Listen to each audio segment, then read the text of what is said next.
اهلا بيكم حبايبي منورين قناه بيتو. معاكم داليا وبيتو تشانل. معانا النهارده اوردرات التورت اللي طالعه زي ما انتم شايفينها كده، تورتتين بناتي. تعالوا نشوف بقى مواصفات او تفاصيل كل تورته.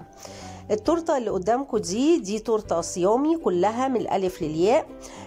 الكيك من جوه فانيلا، وعاوزه الفت نظركم او نظر اللي بيتابعوني ان الكيكات اللي انا بعملها كيكات كلها بيتي 100%، ما هياش دي اسبونش جاهز ولا اي حاجه، كلها حاجات طبيعيه وما بستخدمش محسنات نهائي. محسنات الجل ما بدخلهاش ولا في الصيامي ولا في الفطاري.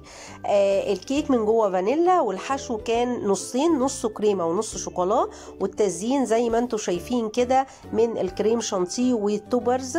بنقول لمهرائيل يوستينا هابي بيرث داي، كل سنه وانت طيبه. تمت 22 سنه، اسمها مركب، هي اسمها لوحديه مهرائيل يوستينا. اول مره يتعاملوا معايا، اتمنى شغلي يعجبكم وكل سنه وانت طيبه.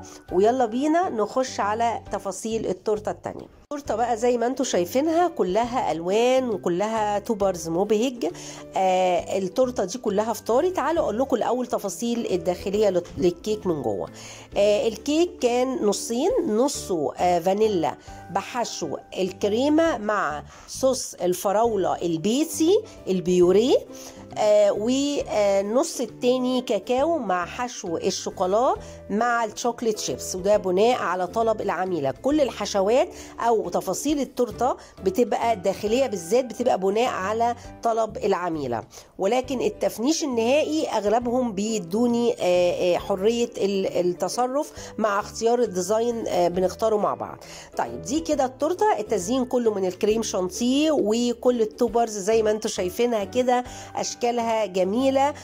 بنقول للاموره ماريتشيا كل سنه وانت طيبه، هابي بيرث داي يا قمر. تمت 6 سنين، عقبال مليون سنه. اتمنى شغلي يعجبكم شكلا وطعما. ودي كانت اوردراتنا النهارده. لطلب اي اوردر من خلال جروب البيع على الفيسبوك، جروب بيتو للشوكولاته والحلويات بالعربي، هتلاقوا كل منتجاتنا حلو وحادق، وكل شغل التورت والحفلات واعياد الميلاد. والى اللقاء في فيديوهات جديده.